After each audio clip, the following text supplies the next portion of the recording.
Well, let's bring in Elena Legido Quigley. She's a global healthcare expert based in Spain, London and Singapore.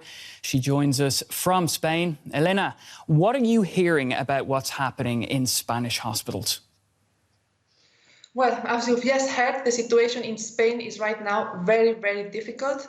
We've got more than 64,000 people infected. We've got nearly 5,000 deaths. And we've got three key spots in Spain. So we've got Madrid, Catalonia and the Basque Country, which have been the worst hit by the epidemic right now. And hospitals are really struggling to cope. So what we've heard already from healthcare professionals is that there's not sufficient ICU beds. They're struggling with even having protective equipment, and they are all under a lot of stress, and they're having to make already very difficult decisions. Yeah, I mean, you've mentioned that there, obviously, the situation for medical staff is incredibly difficult for them at the moment. You know, you've said that their equipment is an issue. Is that one of the main reasons why so many, the percentage is so high of medical professionals becoming infected? Exactly. The number of healthcare professionals infected right now is over 9,500, which represents 15% of the total of healthcare professionals infected. They don't have the right equipment. Some of them were reported they don't even have the appropriate masks. And also another additional very important point, they're not getting tested, which is also a real problem. Well, I mean, you know, from what you're telling us, it's probably pretty shocking to people to hear this, particularly considering Spain's healthcare system has been lauded, you know, prior to this crisis. Would you put it down to poor planning? Is it a structural issue? So, as you know, I mean, I study health systems, and we always considered Spain one of the best health systems in the world. It had very low expenditure, but very good outcomes. But there's two key issues here. The planning has been very slow, particularly if we compare with Asian countries. And also there's some structural issues. So austerity measures that were implemented in 2008. So we've had austerity measures for 8 years, had a huge impact on the health system, which meant particularly at service delivery and human resources, which means that now our ICU beds are below the EU average and healthcare professionals are really struggling. The number of doctors is also below the EU average. I think almost you've partly answered what I want to speak to about next, which is, you know, that Spain and Italy have been hardest hit by this crisis in Europe. And in particular, when we compare the numbers to here in Germany, could it be down to what you've just been mentioning about austerity, or what exactly is it that you believe is the difference between Italy and Spain and Germany in this sense? Yeah, that's a very good question. There are several reasons. First, we believe that Italy and Spain are a bit behind Germany in terms of the epidemic. Secondly, it started to spread among all the populations. So in Spain, it hit really in residential homes, and we've had 1,500 people dying in residential homes.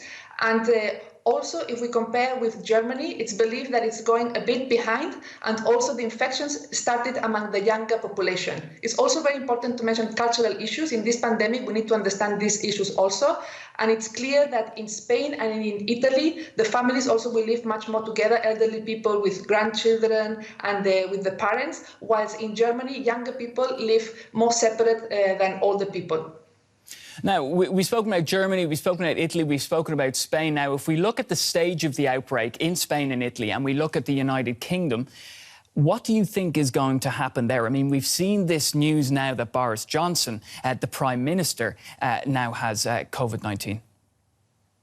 Yes, so if you compare the response in Spain and in the UK, what we can see is that the lockdown, when it was introduced in the UK, it was later than in Spain in terms of the number of deaths. And the lockdown was introduced, but also the measures were not as strict as in Spain. Now, when we look at the health system, we also understand that the health system in the UK is quite strained. We've also heard reports that the healthcare professionals are not being tested, and also they don't have the right protective equipment. So I am quite a bit worried about the effects that this is going to have in the health system and whether they're going to be able to prepare. Having said that, So I think something very positive that also Spain and the UK has done is building extra. We need to accommodate stadiums. We need to learn from Wuhan that they did the manship hospitals, and then also hospitals in big stadiums like the one that was done in Madrid, IFEMA, and the one that they're planning in London. But very important, I predict that they're going to need to build many more hospitals, and it will be good if they start early rather than late.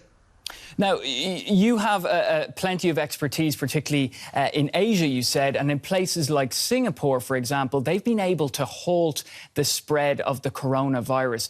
What is it that, Spain, Italy, Germany, the UK, or just other countries around the world can learn from places that have been able to deal with it, like Singapore? Yes, it's very clear that Singapore, I would say that it's one of the best examples that other countries in Europe can learn from. And what Singapore did, just to give you an example, we had in Singapore, they had the first case on the 23rd of January, and on the 22nd of January, so one day before the first case, they already had a task force where all the ministers were working together to provide the appropriate funding and the right protocols. They also have a special hospital built for infectious diseases to treat those type of patients. And then the other hospitals, they've got very clear plans on how to act. And also they organize drills every year to prepare themselves for that. And also very important, they've got stock, they've managed to stock for 2 months of all the masks and protective equipment that is needed. And not only that, they shared 4 masks per family, so people could be prepared just in case some of the people they could protect themselves. And one final point that I think all countries need to learn is the fact that the information provided by the government was giving very clear messages. So I think in this case, European countries will have to take a lot of lessons from us Asian countries. Elena Legido Quigley, a global health expert based in Spain, London and Singapore. Thank you so much for joining us. Thank you. Good night.